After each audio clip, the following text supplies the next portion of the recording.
মানুষ কলমে খাতায় বই পড়ে যা শিখে তার চাইতে বেশি শিখে পরিবেশ দেখে দেখে।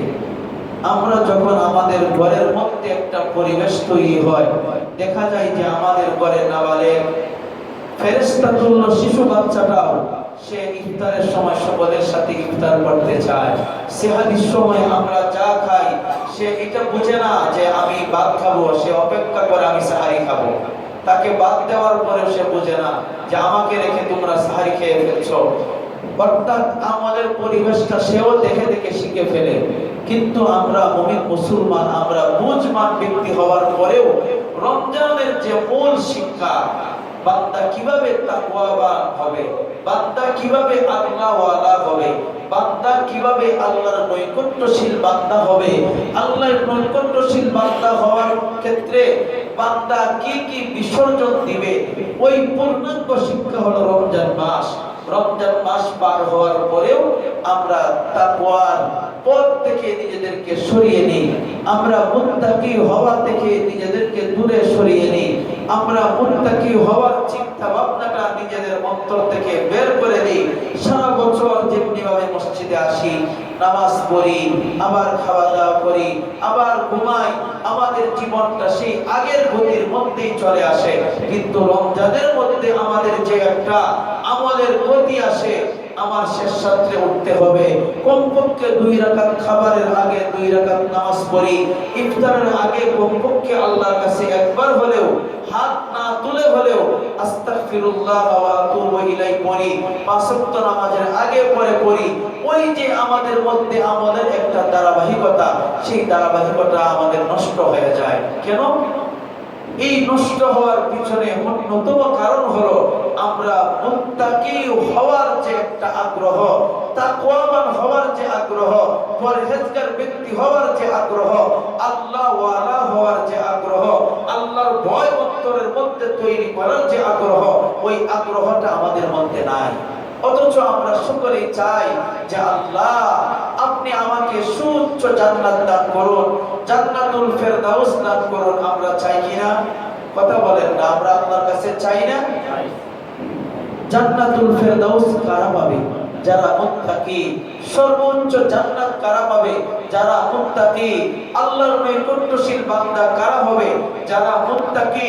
আল্লাহ রাব্বুল আলামিন নবী করিম সাল্লাল্লাহু আলাইহি ওয়াসাল্লামকে আদেশ করেছেন যে আপনি বর্ণনা পেশ করেন, আল মারউ মা মান আহাব্বা, যেই ব্যক্তি যেই নীতি অবলম্বন করবে, যাকে অনুশীলন করবে, যাকে মহব্বত করবে, তার হাসর নসর জান্নাতের তার অধিবাসী ওই ব্যক্তির সাথেই হবে। কিন্তু আমরা ওই চিন্তা ভাবনা থেকে নিজেদেরকে দূরে সরিয়ে নিয়ে আসি। আমরা যে মুত্তাকি হওয়া লাগবে, তাকওয়াবান হতে হবে, আল্লাহর নৈকট্যশীল বান্দা না হওয়া ছাড়া কোনো উপায় নাই, ওই চিন্তাটা আমাদের মধ্য থেকে দূরে সরে যায়। অথচ আল্লাহ তাআলা পবিত্র কোরআনের শুরুতেই বলেছেন, আলিফ লাম মিম যালিকাল কিতাবু লা রাইবা ফীহ। আলিফ লাম মিম এর অর্থ কেবল মাত্র আল্লাহ তাআলাই ভালো জানেন। আল্লাহু আ'লামু বিমুরাদিহি, এর উদ্দেশ্য কি সেটা তিনি কেবল মাত্র জানেন। এরপরে তিনি বলছেন, যালিকাল কিতাবু লা রাইবা ফীহ, এটা এমন একটা কিতাব যেই কিতাবের মধ্যে কোনো সন্দেহ নাই। অনেক নাস্তিক মুরতাদ এই জায়গাটাতে এসে তারা হতভম্ব হয়ে যায়। যেই কিতাব নিজেই চ্যালেঞ্জ করেছে, যেই কিতাব নিজেই মোকাবেলা করতে প্রস্তুত, এটা এমন একটা কিতাব যার মধ্যে কোনো সন্দেহ নাই। পৃথিবী জুড়ে এমন কোনো কিতাব নেই যে কিতাব নিজেই চ্যালেঞ্জ করে। একমাত্র কোরআন নিজেই চ্যালেঞ্জ করে বসছে যে এটা এমন কিতাব যে কিতাবের মধ্যে কোনো সন্দেহ নাই। এরপরে তিনি বলছেন, হুদাল লিল মুত্তাকিন, এই কিতাব পথ প্রদর্শন করবে, দিক নির্দেশনা দিবে, সঠিক পথ দেখাবে কাদেরকে? মুত্তাকিদেরকে। যারা তাকওয়া অবলম্বন করে তাদেরকে পথ প্রদর্শন করবে। এরপরে আল্লাহ তাআলা বলতেছেন, মুত্তাকি কারা, তাদের পরিচয় দিচ্ছে। মুত্তাকিদেরকে যে পথ প্রদর্শন করবে, মুত্তাকি কারা তাদের পরিচয় দিয়ে আল্লাহ তাআলা বলতেছেন, আল্লাযীনা ইউমিনুনা বিল গায়বি ওয়া ইউকিমুনাস সালাতা ওয়া মিম্মা আল্লাযীনা ইউমিনুনা বিল গায়বি, যারা অদৃশ্যের প্রতি বিশ্বাস রাখে, যারা গায়েবের প্রতি বিশ্বাস রাখে, ঈমান রাখে। ওয়া ইউকিমুনাস সালাহ, যারা নামাজ প্রতিষ্ঠা করে, নামাজ কায়েম করে। ওয়া মিম্মা রাযাকনাহুম ইউনফিকুন, যারা তাদের রবের দেওয়া রিজিক থেকে সাধ্য অনুযায়ী আল্লাহর রাস্তায় খরচ করে।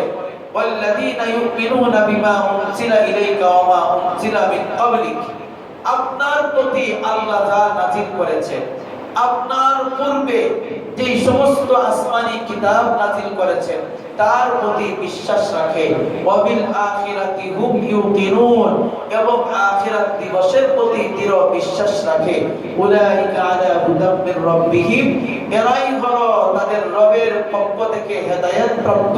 ওয়া উলাইকা হুমুল মুফলিহুন, তারাই হলো প্রকৃত সফল, এরাই হলো সফলতার অন্তর্ভুক্ত। এই যে কয়েকটা আয়াতের মধ্যে এখানে মুত্তাকিদের 5টি গুণের কথা উল্লেখ করেছেন। কয়টা গুণ?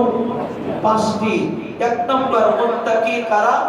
যারা আল্লাহ রাব্বুল আলামিন যা প্রকাশ করেছেন, যা প্রকাশ করেন নাই, আল্লাহ রাব্বুল আলামিন নিজের অধীনে যা রেখে দিয়েছেন, যা আল্লাহর রাসূলের মাধ্যমে আমাদেরকে জানিয়েছেন, জান্নাত জাহান্নামের কথা তিনি আমাদেরকে বর্ণনা দিয়েছেন কিন্তু প্রকাশ করেন নাই, কবরের আযাবের কথা বর্ণনা দিয়েছেন, কেমন হবে তাও বলেছেন, কিন্তু সেটা অদৃশ্য, দেখা যাচ্ছে না। এই সব কিছুর প্রতি বিশ্বাস রাখে যারা।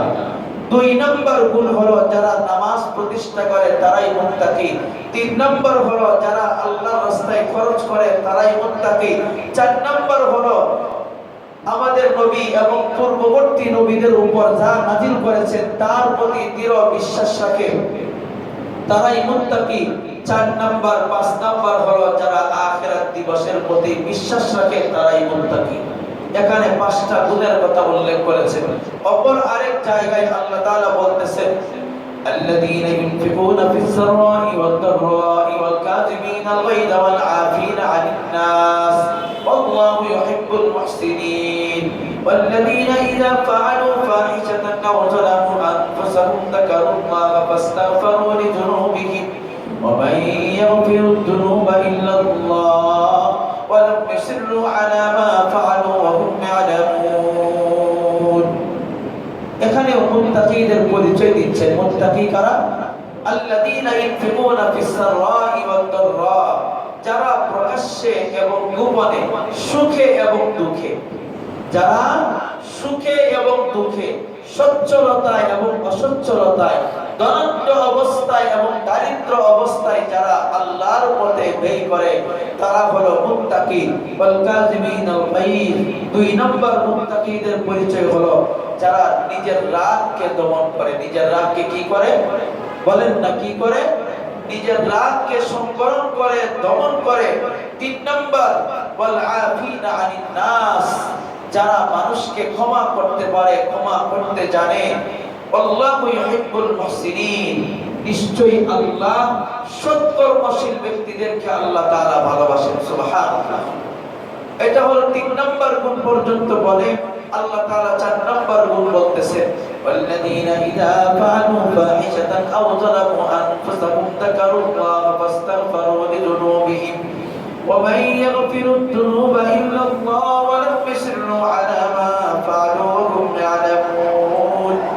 4 নম্বর গুণ হলো মুমিন ব্যক্তি, মুত্তাকি ব্যক্তি যখন কোনো অন্যায় করে ফেলে, অন্যায় করে অথবা নিজের উপর জুলুম করে, অন্যের উপর জুলুম করে, সাথে সাথে যাকারুল্লাহ, আল্লাহকে স্মরণ করে। কাকে স্মরণ করে? আল্লাহকে স্মরণ করে। ফাস্তাগফিরু লিযুনুবিহিম, নিজের গুনাহের জন্য আল্লাহর কাছে ক্ষমা প্রার্থনা করে। ওয়া মান ইয়াগফিরুদ যুনুবা ইল্লাল্লাহ, এবং এই চিন্তা ভাবনা করে আল্লাহর কাছে ক্ষমা চাই যে আল্লাহ ছাড়া আমার গুনাহ ক্ষমা করনেওয়ালা আর কেউ নাই। কি চিন্তা ভাবনা করে? যে গুনাহ ক্ষমা করার অধিকার রাখেন কে? আল্লাহ। ওয়ালাম ইসরু আলা মা ফাআলু ওয়া হুম ইয়ালামুন। এবং যে অন্যায় করেছে সেই অন্যায়ের উপর আর অটল থাকে না, আল্লাহ তাআলার সাথে ওয়াদাবদ্ধ হয় যে আল্লাহ শয়তানের দুকায় পড়ে, বন্ধু বান্ধবের প্ররোচনায় পড়ে আমি অন্যায় করে ফেলেছি, আর করব না। ওই চিন্তা ভাবনা যারা করে আল্লাহর কাছে ক্ষমা চায় তারাও মুত্তাকিদের অন্তর্ভুক্ত। অপর আরেক জায়গায় আল্লাহ তাআলা বলতেছেন, আল্লাযীনা ইয়াকুলুনা রাব্বানা ইন্নানা আমান্না ফাগফির লানা যুনুবানা ওয়া কিনা আযাবান নার الصابرين والصادقين والقانتين والمنفقين والمستغفرين بالأسحار। এখানে মুত্তাকিদের 8টা গুণের কথা বলেছেন। কয়টা গুণ? 8টা। মুত্তাকিদের পরিচয় দিচ্ছি আমরা। আল্লাহ তাআলা এখানে বলতেছেন মুত্তাকি কারা?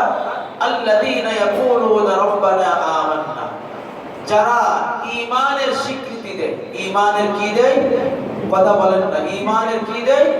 স্বীকৃতি দেয় যে আমি একজন ঈমানদার। আমরা সকলেই কি ঈমানদার কিনা? কথা বলেন না। আমরা সকলেই ঈমানদার। আপনারা কি সকলেই ঈমানদার? কথা বলেন।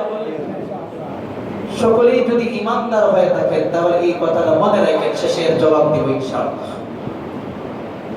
আল্লাযীনা ইয়াকুলুনা রাব্বানা ইন্নানা আমান্না, যারা ঈমানের স্বীকৃতি দেয়, 1 নাম্বার। 2 নাম্বার, ফাগফির লানা যুনুবানা, যারা নিজেদের অন্যায়ের জন্য আল্লাহর কাছে ক্ষমা চায়। 3 নাম্বার, ওয়াকিনা আযাবান নার, জাহান্নামের শাস্তি থেকে যারা আল্লাহর কাছে আত্মরক্ষার জন্য যারা আল্লাহর কাছে পানা চায়।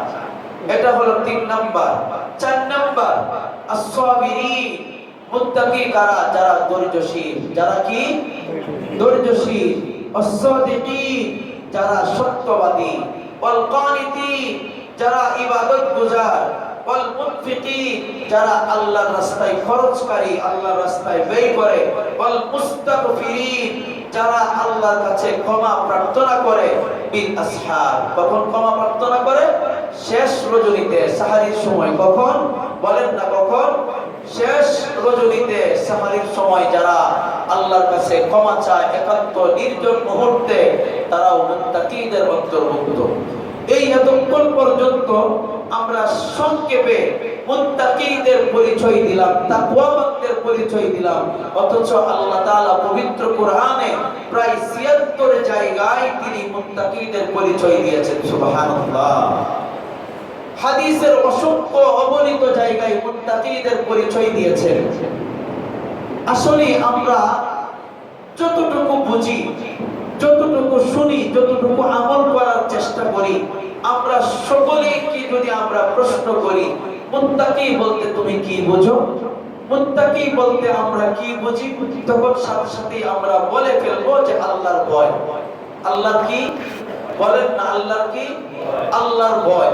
এটা সহজেই আমরা কিন্তু বলতে পারি। অথচ মুত্তাকি হওয়া কি শুধু আল্লাহর ভয়ের মধ্যেই সীমাবদ্ধ? শুধু আল্লাহর ভয় অন্তরের মধ্যে আছে, এই স্বীকৃতি দেওয়ার মধ্যেই সীমাবদ্ধ? বরং না, এটা সংজ্ঞার বাহিরে নয় যে আল্লাহর ভয় অন্তরের মধ্যে নিয়ে আসা। কিন্তু মুত্তাকি এর প্রতিচ্ছবি আমরা পেয়ে থাকি সালফে সালিহিন, সাহাবায়ে কেরাম, তাবিঈন, তাবে তাবিঈন, আইম্মায়ে মুজতাহিদিনদের মধ্যে। তারা তাদের জীবনটাকে কেমন করে সাজিয়েছিল, তারা যে মুত্তাকির পরিচয় তাদের মধ্যে পাওয়া যায়, তারা কিভাবে নিজের জীবনটাকে পরিচালনা করেছিল, আমরা যদি তাদের দিকে লক্ষ্য করি তখন আমরা পেয়ে যাব আসলে মুত্তাকি কারা, মুত্তাকি কিভাবে হওয়া যায়। একজন মানুষ যে সুদ খায়, মসজিদে 30,000 টাকা দান করে, আবার 30 লক্ষ টাকা সুদে সে লাগিয়েছে, তার 30,000 টাকার দানের কোনো আল্লাহর যায় আসে? কথা বলেন না। কোনো যায় আসে? বরং সে আল্লাহর সাথে তামাশা করতেছে। সুদে টাকা লাগিয়েছে 30 লক্ষ, আর 30,000 টাকা মসজিদে দান করে সে আল্লাহর সাথে তামাশা করতেছে। ওই ব্যক্তিকে যদি আপনি জিজ্ঞাসা করেন আপনি কি আল্লাহকে ভয় করেন, তাহলে সে বলবে হ্যাঁ আমি আল্লাহকে ভয় করি, তো ছেড়ে দিব। এই কথাটা বলে সে বলতেছে আমি আল্লাহকে ভয় করি।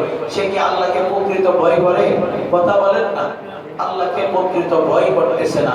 তাহলে বোঝা গেল শুধু আল্লাহর ভয় আমি স্বীকৃতি দিলাম, আমি বললাম মুখ দিয়ে, মুত্তাকি হওয়া এর মধ্যে সীমাবদ্ধ নয়। মুত্তাকি যারা হবে তাদের মধ্যে যে সমস্ত আলামতগুলো পাওয়া যাবে, আমরা ওই আলামতগুলো একটু পেশ করি। এক নম্বর, যারা তাকওয়াবান হবে তাদের এক নম্বর আলামত হলো যাবতীয় গুনাহ থেকে নিজেকে বিরত রাখবে। যাবতীয় কি থেকে বিরত রাখবে? যাবতীয় গুনাহ থেকে নিজেকে বিরত রাখবে। আল-ইবতিআদু আন মাআসিল্লাহ, যাবতীয় গুনাহ থেকে নিজেকে বিরত রাখার নামই হচ্ছে মুত্তাকি হওয়ার প্রথম আলামত। একজন মানুষ, আমার দিকে সকলে তাকান, একজন মানুষ সারাদিন তাসবিহ তাহলিল পড়লো, বুঝেন কথাগুলো, খুব বোঝার চেষ্টা করবেন। একজন মানুষ সারাদিন তাসবিহ করলো, সারাদিন মুস্তাহাব আমল করলো, সারাদিন নফল ইবাদত করলো, সারা রাত তাহাজ্জুদ গুজার হইল, ওই ব্যক্তি দিন এবং রাতে যতগুলো আমল করলো, নফল এবং মুস্তাহাব, নফল এবং ফরজ ওয়াজিব না, সুন্নাহ না, নফল এবং মুস্তাহাব, দিন এবং রাতে যত আমল করলো, এই সমস্ত আমলগুলোর সওয়াব যদি একদিকে রাখা হয়, আর একজন ব্যক্তি দিন এবং রাতে গুনাহ থেকে নিজেকে বিরত রাখলো, ওই ব্যক্তি সওয়াব আরো বেশি পাবে। সুবহানাল্লাহ। এখন আপনি বুঝেন, নফল ইবাদত করা আল্লাহর কাছে বেশি দামি নাকি গুনাহ থেকে নিজেকে বিরত রাখা বেশি দামি? সারা রাত ইবাদত করা আল্লাহ তাআলার কাছে বেশি দামি নাকি হারাম থেকে নিজেকে বিরত রাখা আল্লাহর কাছে বেশি প্রিয়? কোনটা প্রিয় বলেন না? আপনি সুদ খাইলেন, আপনি ঘুষ খাইলেন, বন্ধের হক আদায় করলেন না, ভাইয়ের উপর জুলুম করলেন, ভাইদের মিরাসি সম্পদ যথাযথভাবে আদায় করলেন না, আপনি যথাযথভাবে অন্যের হক আদায় করলেন না, মানুষের উপর জুলুম করতেছেন, হারাম ভক্ষণ করতেছেন, আপনি হারামের উপর রয়েছেন। এমন হারামের মধ্যে থেকে সারা রাত তাহাজ্জুদ করা, সারা রাত ইবাদত গুজার হওয়া, তাসবিহ তাহলিল পড়া আল্লাহর কাছে পছন্দনীয় নাকি হারাম থেকে নিজেদেরকে বাঁচিয়ে রাখা আল্লাহর কাছে পছন্দনীয়? কোনটা? হারাম থেকে বাঁচানো। বুঝতে হবে। সুতরাং এক নম্বর মুত্তাকি হওয়ার এক নম্বর অন্যতম আলামত হলো নিজেকে গুনাহ থেকে বাঁচাতে হবে, হারাম কাজ থেকে নিজেকে বাঁচানো। দুই নম্বর, আল হারসু আলা তাআতিল্লাহ, ইবাদতের প্রতি, ইবাদতের প্রতি, বিশেষ করে পাঁচ ওয়াক্ত নামাজের প্রতি লালস থাকা। লালস, লালস বুঝেন না? আগ্রহ থাকা, আমি মসজিদের দিকে যাব, আমি নামাজ পড়ব, যখনই আমার আযান হয়ে যায়, কখন আযান হয়েছে বারবার ঘড়িকে দেখা, আমার কাজটাকে গুছিয়ে নেওয়া, আমি নামাজ পড়ব, নামাজ কায়েম করতে হবে, আল্লাহর নির্দেশনা, আল্লাহর নির্দেশনা আমাকে মানতে হবে, ওই চিন্তা ভাবনা যার অন্তরের মধ্যে রয়েছে, নামাজের সময় হলে যেখানে যেই অবস্থায় আছে নামাজে দাঁড়িয়ে যায়, নামাজ কায়েম করে, নামাজ প্রতিষ্ঠা করে, নামাজ আদায় করে, দুই নাম্বার হলো ওই ব্যক্তি মুত্তাকিদের অন্তর্ভুক্ত হতে পারবে। কিন্তু আমরা ঘুমের ঘরে বিভোর হয়ে থাকি। আমরা বলি যে আগে একটু গল্পটা শেষ করে নিই, তারপরে বাসায় গিয়ে নামাজটা আদায় করব। অথচ মুমিন ব্যক্তির উচিত ছিল গল্প বন্ধ, তাকে নামাজ, তারপরে আবার পুনরায় আমরা গল্প করব, পুনরায় আবার কাজ করব, পুনরায় আবার ব্যবসা করব। আমরা করার চেষ্টা করব তো ইনশাআল্লাহ। ইনশাআল্লাহ। এটা হলো দুই নাম্বার। তিন নাম্বার, আল্লাহ রাব্বুল আলামিন যেই সমস্ত নির্দেশনাবলী দিয়েছেন, নিদর্শন দিয়েছেন, ওই সমস্ত নিদর্শনা গুলোকে সম্মান প্রদর্শন করা, তা'যীমু শাআইরিল্লাহ। যেমন কথা, আল্লাহ রাব্বুল আলামিন কোন কথাটা কিভাবে বলেছেন, কোন কাজ কিভাবে করতে নির্দেশনা দিয়েছেন, এবং কিছু কিছু স্থান কে আল্লাহ তাআলা সম্মানিত করেছেন, কিছু কিছু সময়কে আল্লাহ তাআলা সম্মানিত করেছেন। এক নম্বর এর পরিচয় হলো যেমন কুরআন, আর যেমন কথা, আল্লাহ তাআলার কুরআন, এই কুরআনকে আমরা সম্মান প্রদর্শন করব। দুই নম্বর স্থান মানে হলো বাইতুল্লাহ। বাইতুল্লাহ আল্লাহর যে ঘর, এটা আল্লাহ তাআলা এবং দ্বীন ইসলামের বড় নিদর্শন কিনা? কথা বলেন না? বড় নিদর্শন। এর প্রতি সম্মান মুমিনের জন্য কর্তব্য কিনা? কর্তব্য। তিন নম্বর, রাসূল করিম সাল্লাল্লাহু আলাইহি ওয়াসাল্লামের প্রতি সম্মান প্রদর্শন করা। চার নম্বর, আল্লাহ রাব্বুল আলামিন যত বিধানাবলী দিয়েছেন বিধানাবলীর প্রতি সমানভাবে সম্মান প্রদর্শন করা। কোন একটা বিধান মানলাম, আবার কোন একটা বিধানের প্রতি অবজ্ঞা পোষণ করলাম, আমার দিল বক্র হওয়ার কারণে, আমার দলের অন্ধভক্তি হওয়ার কারণে, এটা মুমিন ব্যক্তির কাজ হতে পারে না। আল্লাহ তাআলা বলছেন, ওমান ইউআযযিম শাআইরাল্লাহি ফাইন্নাহা মিন তাকওয়াল কুলুব। আল্লাহ রাব্বুল আলামিন যেই সমস্ত নিদর্শনাবলী তোমাকে দিয়েছেন আল্লাহকে চিনার জন্য, আল্লাহকে বোঝার জন্য, আল্লাহকে পাওয়ার জন্য, আল্লাহর নৈকট্যশীল বান্দা হওয়ার জন্য, ওই নিদর্শনাবলীর প্রতি তুমি যদি সম্মান প্রদর্শন করতে পারো তাহলে তোমার অন্তরটা তাকওয়াবানদের অন্তরে পরিণত হবে। সুবহানাল্লাহ। এটা হলো 3 নাম্বার। 4 নাম্বার, আল্লাহর রাস্তায় খরচ করা। বাযলুল মালি ফি সাবিলিল্লাহ। আল্লাহর রাস্তায় কি করা? বলেন না, আল্লাহর রাস্তায় কি করা? খরচ করা। আল্লাহ তাআলা বলছেন, ওমিম্মা রাযাকনাহুম ইনফিকুন। আমার দেওয়া সম্পদ থেকে যারা আল্লাহর রাস্তায় খরচ করে তারা মুত্তাকিদের অন্তর্ভুক্ত হতে পারবে। এটা হলো 4 নাম্বার আলামত। 5 নাম্বার আলামত হলো সর্বদা আল্লাহর জিকির করা। সর্বদা আল্লাহর কি করা? আল মাদাওয়ামাতু আলা যিকরিল্লাহ। সর্বদা আল্লাহর জিকির করা। এখন আমাদের অনেকে প্রশ্ন হতে পারে, সর্বদাই যদি আল্লাহর জিকির করি তাহলে পেট চালাবো কিভাবে? তাহলে ব্যবসা বাণিজ্য করব কিভাবে? পরিবার চালাবো কিভাবে? এখানে আমাদের একটা ভুল থিওরি আছে। আমরা অনেকেই মনে করি আল্লাহর জিকির করাই মানে হলো 5 ওয়াক্ত নামাজের পর মসজিদে বসে সারা দিন তাসবিহ তাহলিল পড়া। জিকির করাই মানে তাসবিহ নিয়ে হাঁটা। জিকির করাই মানে হাজারি তাসবিহ টানা। বরং এমনটা নয়। বরং আল্লাহ তাআলা যে বলছেন জিকির করার অর্থই আমরা বুঝি না। জিকির করা মানে আল্লাহকে স্মরণ করা। জিকির করা মানে আল্লাহকে স্মরণ করে হারাম থেকে নিজেকে বিরত রাখা। জিকির করা মানে আমি অন্যায় কাজে লিপ্ত হইলাম না, আমি অন্যায় করলাম না কেন আল্লাহর ভয় আমার অন্তরের মধ্যে আছে, এটাই আল্লাহর জিকির। জিকির করা মানে কোরআন সুন্নাহর কথা শুনতেছি, এটাই আল্লাহর জিকির। জিকির করা মানে আল্লাহ তাআলা যে বলছেন ফাইযা কুদিয়াতিস সালাত ফান্তাশিরু ফিল আরদি ওয়াবতাগু মিন ফাদলিল্লাহ। জিকির করার অর্থ হলো আল্লাহর নৈকট্যশীল বান্দা হব মানে আল্লাহর সন্তুষ্টি তালাশ করা। কার সন্তুষ্টি? বলেন না, আল্লাহর সন্তুষ্টি তালাশ করা। জিকির করার অর্থ হলো তুমি যখন নামাজ পড়ে ফেলবে তখন তুমি হালাল উপার্জনের জন্য বেরিয়ে যাও। তুমি ব্যবসা বাণিজ্য করো, হালাল উপার্জনের মধ্যে জমিনের মধ্যে তুমি ছড়িয়ে পড়ো। জমিনের মধ্যে যখন তুমি হালাল উপার্জনের জন্য তুমি ছড়িয়ে পড়বে তখন আমার অনুগ্রহ তুমি তালাশ করতে পারবে। আমি তোমার জন্য হালাল রিজিকের ব্যবস্থা করে দিয়েছি। হাদিসের মধ্যে আসছে তলাবু কাসবিল হালালি ফারিদাতুন বাদাল ফারিদা। ফরজ নামাজের পর হালাল রিজিক উপার্জন করা, হালাল রিজিক তালাশ করা, এটাও ফরজের অন্তর্ভুক্ত। এখন আমরা মনে করি ব্যবসা বাণিজ্য করা, বরং না, আপনি 5 ওয়াক্ত নামাজ পড়বেন, হালাল ভাবে আপনি ব্যবসা করবেন, টাকা গণবেন, যদিও দুনিয়া, এটাও জিকিরের অন্তর্ভুক্ত। সুবহানাল্লাহ। আপনি 5 ওয়াক্ত নামাজ পড়বেন, পরিবারের সাথে খুশ গল্প করবেন। কি গল্প? বলেন না, পরিবারের সাথে খুশ গল্প করবেন, নাতির সাথে আনন্দ উল্লাস করবেন, এটাও জিকিরের অন্তর্ভুক্ত। এটা নেক আমল। তো কথা বুঝতেছেন? এটাও নেক আমলের অন্তর্ভুক্ত। আপনি অন্যায় করবেন না, গুনাহ থেকে নিজেকে বিরত রাখবেন, তাহলে এটাও নেক আমলের অন্তর্ভুক্ত।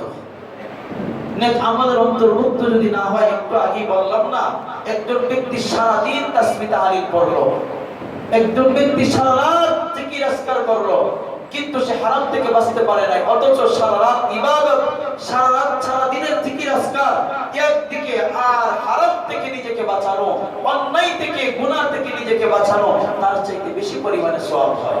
সুতরাং সর্বদাই আল্লাহর স্মরণে থাকা, এটা হচ্ছে 4 নাম্বার। 5 নাম্বার এটা সর্বদাই আল্লাহর জিকির করা।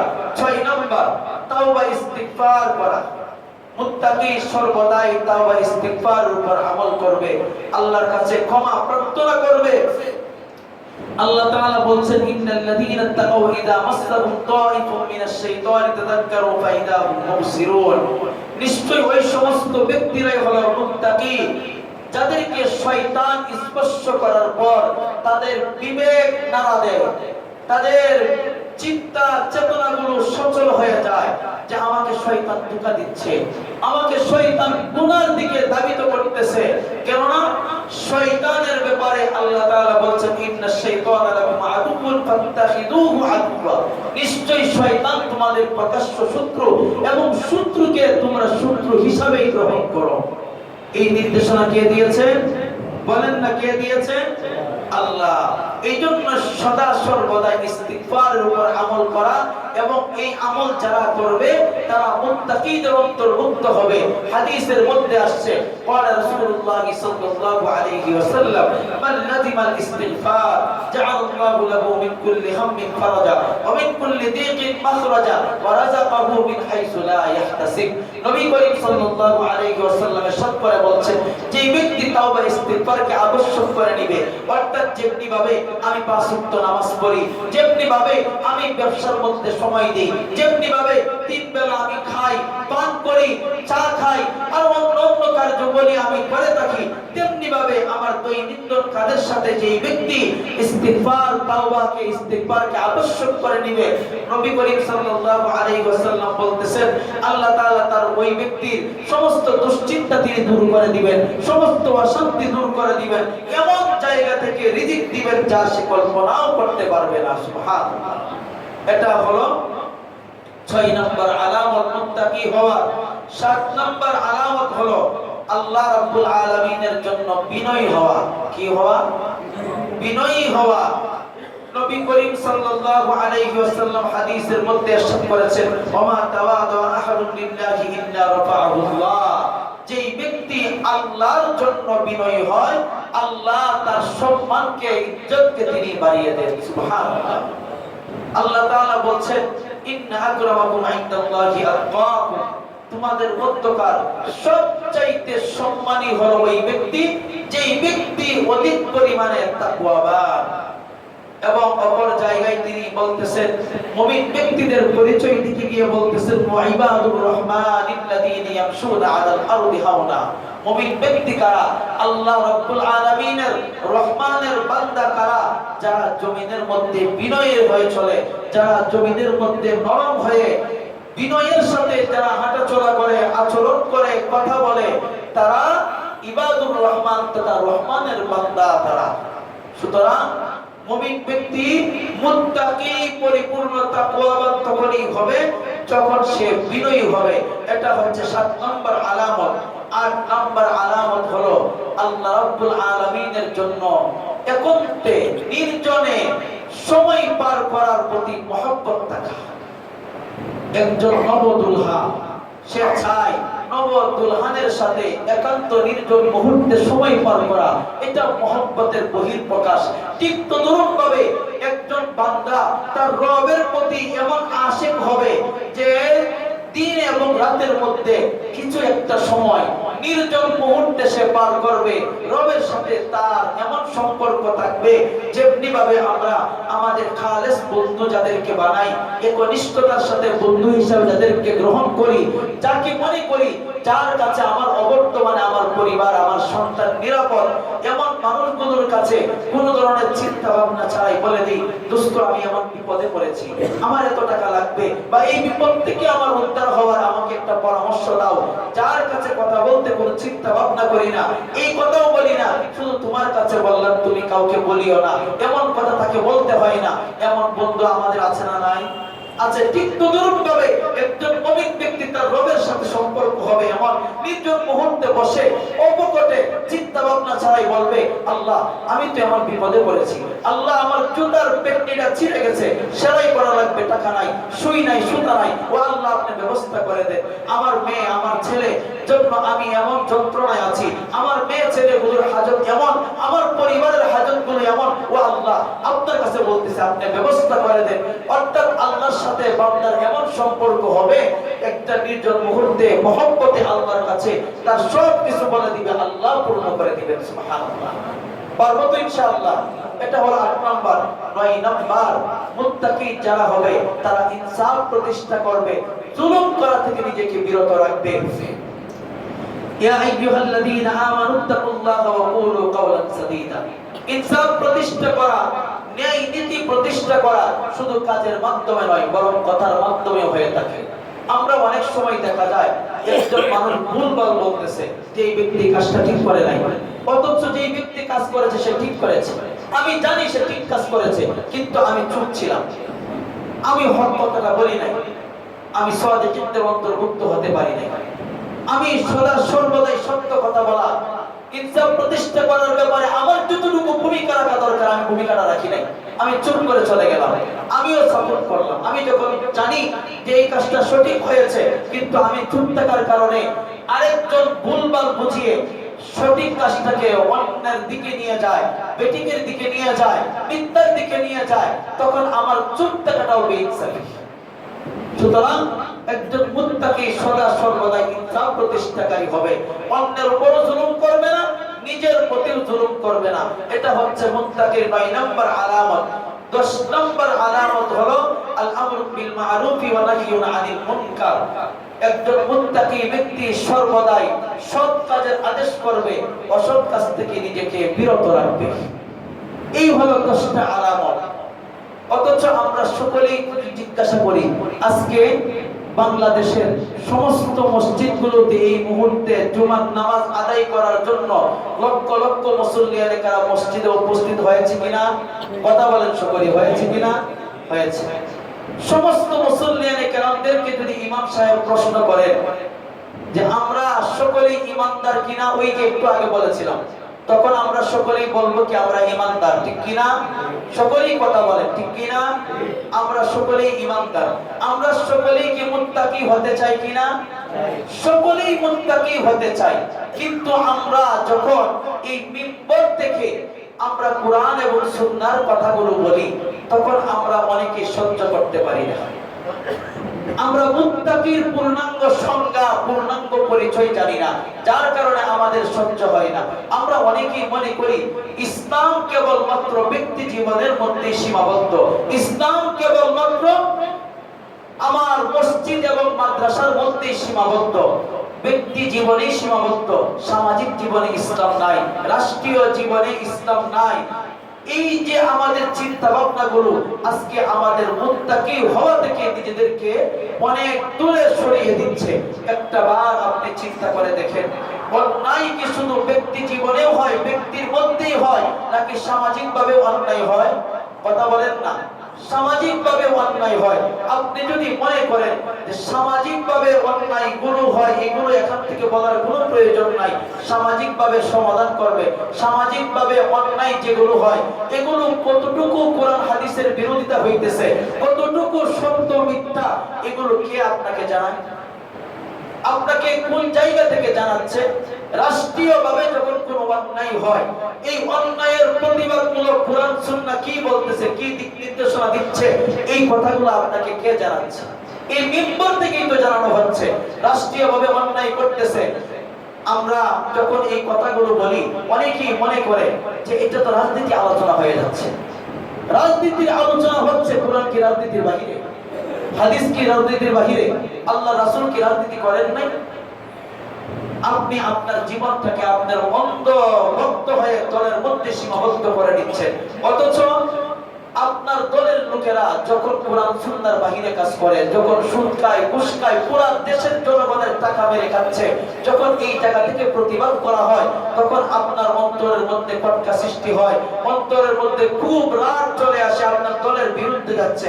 অথচ আপনার দল যে দেশের বিরুদ্ধে কাজ করতেছে, আপনার দল যে কোরআন সুন্নাহর বিরুদ্ধে কাজ করতেছে, আপনার দল যে মুত্তাকি হওয়ার বিরুদ্ধে কাজ করতেছে, আপনার দল যে ঈমান সাংঘর্ষিকের বিরুদ্ধে কাজ করতেছে, ঈমান বিদ্রোহী ফিতনার মধ্যে মানুষের সমাজকে জড়িত করতেছে, তখন আপনার ঈমান কোথায় থাকে?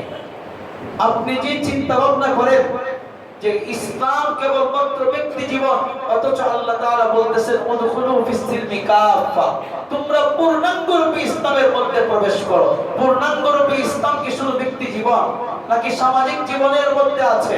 কথা বলেন না। নাকি রাষ্ট্রীয় জীবনের মধ্যে আছে? পূর্ণাঙ্গ জীবন। বিদায় হজের ভাষণে আল্লাহ তাআলা যেই বাণী পাঠিয়েছিলেন, রাসূল করিম সাল্লাল্লাহু আলাইহি ওয়াসাল্লাম ইরশাদ করেছেন, আল-ইয়াওমা আকমালতু লাকুম দীনাকুম ওয়া আতমামতু আলাইকুম নি'মাতি ওয়া রাদিতু লাকুমুল ইসলাম দীনা।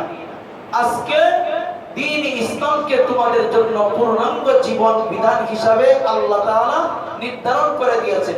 পূর্ণাঙ্গ জীবন বিধান কি শুধু ব্যক্তি জীবন? কথা বলেন, শুধু ব্যক্তি জীবন? আজকে আমরা মুত্তাকি সকলেই হতে পারতাম প্রকাশ্যে এবং গোপনে, কিন্তু হতে পারি না কেন জানেন? একটা উদাহরণ দিতে হলে বুঝে আসবে। ধরেন একজন লোককে কাজের জন্য আপনি বলছেন যে 8 ঘন্টা কাজ করবা, অথবা বলছেন এই কাজটা পূর্ণাঙ্গ করবা। দুই ভাবে বলেছেন, হয়তো বলেছেন 8 ঘন্টা কাজ করবা, আর না হয়তো বলেছেন এই কাজটা তুমি আমাকে করে দিবা। এখন যদি সে অর্ধেক করে দেয়, তাহলে আপনি কি তার পূর্ণাঙ্গ পারিশ্রমিক দিবেন? কথা বলেন, সকলেই দিবেন? কেউ দিবেন না পূর্ণাঙ্গ পারিশ্রমিক। ওই ব্যক্তি যদি বিচার কার্য করে, তাহলে কি কেউ দিবে? নাকি ওই ব্যক্তিকে সকলে বকাঝকা করবে? আজকে যে আমরা ফজরের নামাজ কেউ পড়ি নাই, অনেকেই আছে ফজরের নামাজ আপনারা পড়েন নাই, অনেকেই জোহর পড়েন নাই, আজকেও আসরের নামাজ পড়বেন না, মাগরিব পড়বেন না। একটু আগেই না আপনি একজন লোককে নির্ধারণ করে দিলেন যে এই কাজটা করে দিলে তোমাকে পারিশ্রমিক দিব, যতটুকু করবে এতটুকু দিব, যতটুকু সময় করবে এতটুকু দিব।